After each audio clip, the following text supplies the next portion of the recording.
Hi students, this video is going to be about how to complete document review on Blackboard.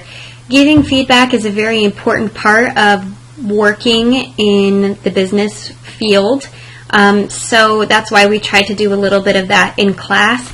It is increasingly difficult with an online course, but we're going to use the peer review feature of Blackboard in order to help you guys to interact with each other and give feedback to one another. So everything for that is going to be found in the Week 5 folder because that is when we are completing the document review. So if you go to submissions in Week 5, you're going to see 4 submission items. It's important that you look at all 4 of them and make sure you know which each one is. The first 2 are for document review. This is where you're going to put your rough drafts. Below that, you can see that these icons are different. You have your final drafts. Please do not submit your rough drafts in the final draft submission section. You will not be able to resubmit, and so that means that you will be graded on whichever one you submitted. So make sure that when you are ready to do your final drafts, that you do it in the correct place. Okay? So let's talk about how to do the document review. Basically, there's several steps to this. The first step is to submit your rough draft during the submission period. Now keep in mind, if you're taking this class in a different semester, these dates are going to be different for you. So don't follow these dates if they're not the correct ones. You need to go into your own Blackboard and see what your dates for the submission and evaluation period are. So in this case, the submission dates are from here to here, and that's when you have to upload or submit your rough draft. After that cutoff for the submission period, you're not going to be able to get in, and that means that you won't have any points for the document review. You won't be able to participate in that. So make sure that you submit it during the submission period, and then you're going to go back in during the evaluation period and look at someone else's document. Now keep in mind that you're going to do this twice because you're going to do everything once for the application letter and then you're going to do everything again for the resume. Alright? So hopefully that makes sense. I will also link another helpful video in the description box of this video, so I'll link it down below. And even though it's not for our university or our class, I still feel like it's a very good tutorial on how to do this, especially because I'm in the teacher view, so I can't show you exactly everything you'll see as you see it. So this is a helpful video because it's exactly what you would see when you're doing your own work.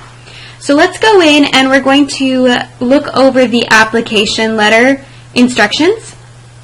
So I'm going to click View/Complete Assignment, and you'll see right here in question 1 that it says, please upload the rough draft of your document in the response section. To do this, click the paperclip icon and then select the correct document. The link will appear in the response box. So I'm going to go to this other video because you can see things a little bit better because I have the teacher view.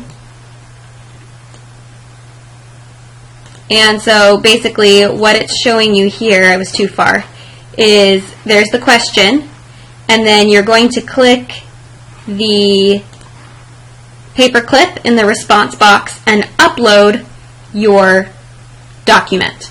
Alright, so that's what you're going to see. I want to preview it really fast. It says the submission process hasn't started, so you can't really see what I see, but that's why this video is helpful. And then you'll go down and click Submit. And that's all you have to do during the submission period. So then you just sit tight until the evaluation period. During the evaluation period, what you will see is a place where you've got user 1, and that's what you'll click on because everything's anonymous. You won't know who is reading your paper, and they won't know who it is that is evaluating theirs. So everything is perfectly anonymous, so you don't have to worry about, being hurting anybody's feelings. I want you to be professional and honest. but also to help give them actual feedback that will be useful to them. So you're going to click on User 1, and then you are going to see their submission in there. So what you will see is this, and you'll click on that link, and you'll be able to read their document. Then you'll come down here and follow these 2 steps. If your peer has turned in something for peer review, you're going to give them full points down here in the allocate points. Okay? You're going to give them their points because they did it. The second thing that you are going to do is use the checklist below to provide professional and helpful feedback. Okay? So you're going to start typing your feedback in the box. I really liked the way that you described your, communication skills, or whatever it is like that. So give them a compliment first, and then follow that up, recognize their strengths, and then follow that up with some suggestions on how they can strengthen other parts of their document. And then you will click Save and Submit, and that's going to be how you evaluate someone else's document. Then, of course, since if you did that for the application letter, then you're going to go back and evaluate in the resume. And that has a different checklist of things that we're looking for. You will type your feedback in the box, give them points for turning something in if they participated, and that way everybody gets points for participating, but everyone also gets helpful feedback. So that's how you're going to do the peer review. Just as a little plug for giving feedback, there's a study that teachers always talk about, and a teacher went in and had 2 groups of students and said, this group of students, Group A, you are only going to give feedback. Group B, you are only going to get feedback. So they did their peer review. Group A only gave feedback, and Group B only received the feedback. And when the grades came in, which group do you think had higher grades? It was Group A. The group that gave the feedback got better grades.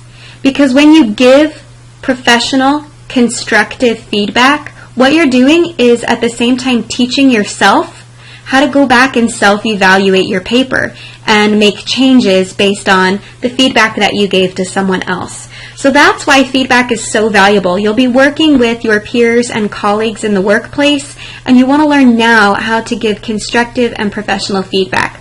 So I hope that you enjoy the process and that you get to interact with people a little bit. I did make it anonymous just so that people could feel a little bit more comfortable and not offend anybody if they were needing to be a little bit real and say, wow, this needs a lot of work, but here's how I would help you.